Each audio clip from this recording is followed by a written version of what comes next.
they could bridge the gap between the living physical world and the spirit world, and as such were called mediums.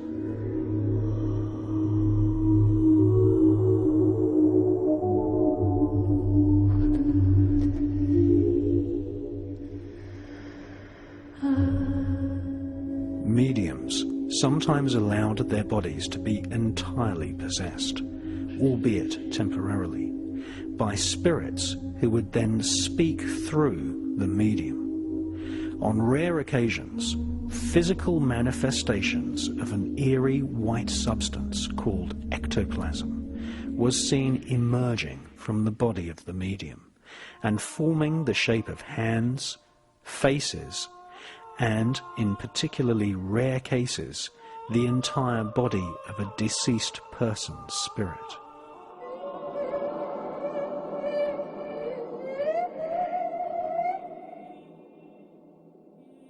During the 1860s, scientific investigation of these so-called mediums involved the eminent scientist Sir William Crookes, the man who had seen the faces of spirits appear in the dark mirror during rituals at the Golden Dawn, and who had first demonstrated publicly that images could be created electronically using the cathode ray tube.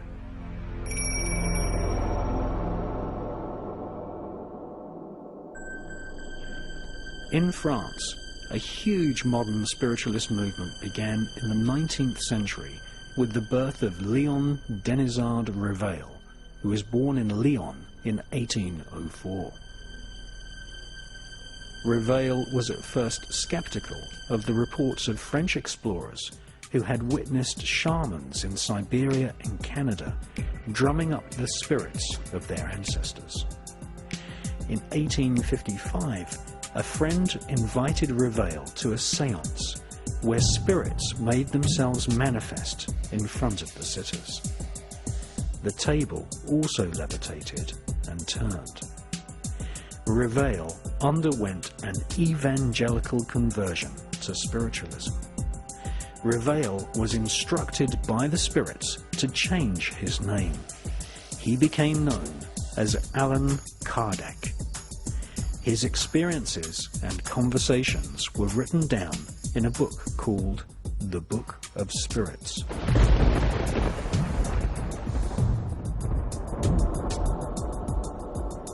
Allan Kardec claimed that there were two independent worlds, one visible and the other invisible.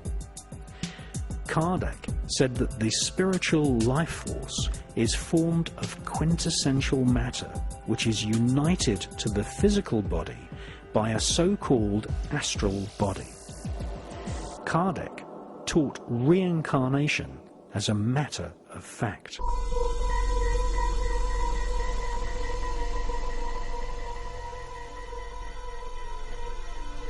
He told all his followers that there is no death. In fact, according to Allan Kardec, there are no dead people. Everyone who has died discovers the reality of the spirit world.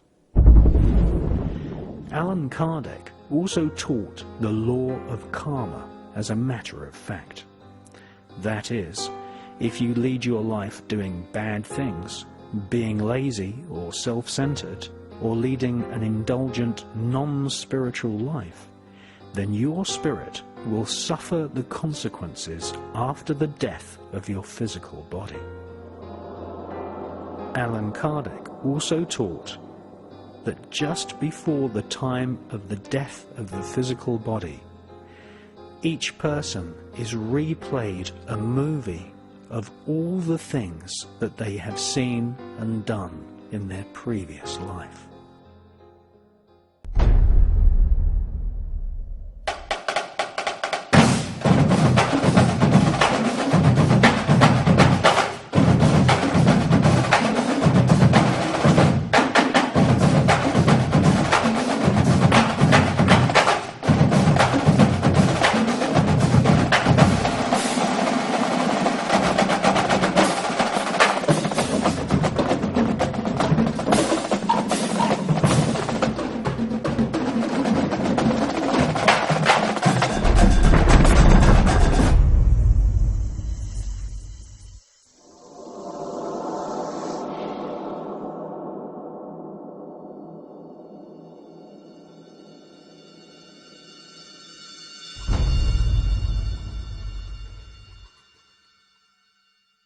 Well, to be absolutely honest, I don't think it's a very rare thing to be walking around with these mojos inside us. I see, most people at one time or another, acting outside their personality.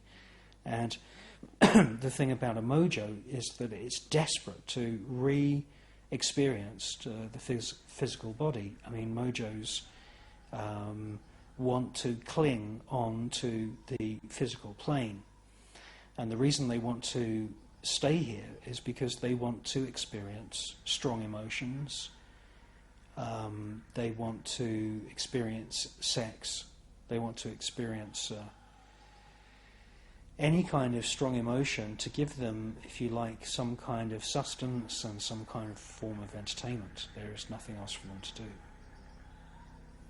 Most of us are of a good disposition, and it's very difficult for these things to actually get a grip on us. However, there is an interesting photograph from Australia of these two childlike hands gripping onto a man while he's getting drunk. He's having a good old drink. And alcohol, many psychics have told me, is one of these drugs which really, really oils the wheels, if you like, and allows people to drop down into their lower self, and they find themselves, pub crawling in these dirty old watering holes, bad bars and this kind of thing. And in cities, there's an infestation of these lost souls. And it's when somebody is inebriated that you can often get a really bad situation where not only one, but maybe two, maybe three of these mojos have dropped their way into the person's chakra system, whatever you want to call it.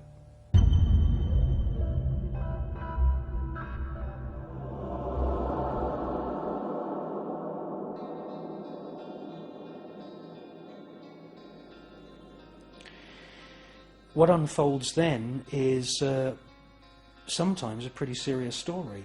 It can get to the point where we have multiple personalities within one person, and you can have a situation where the mojos are competing for, the person's waking hours, and the mojos can speak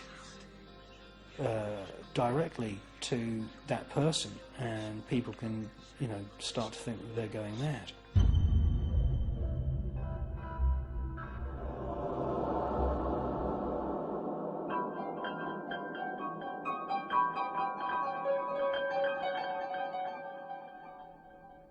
If we then look at very extreme cases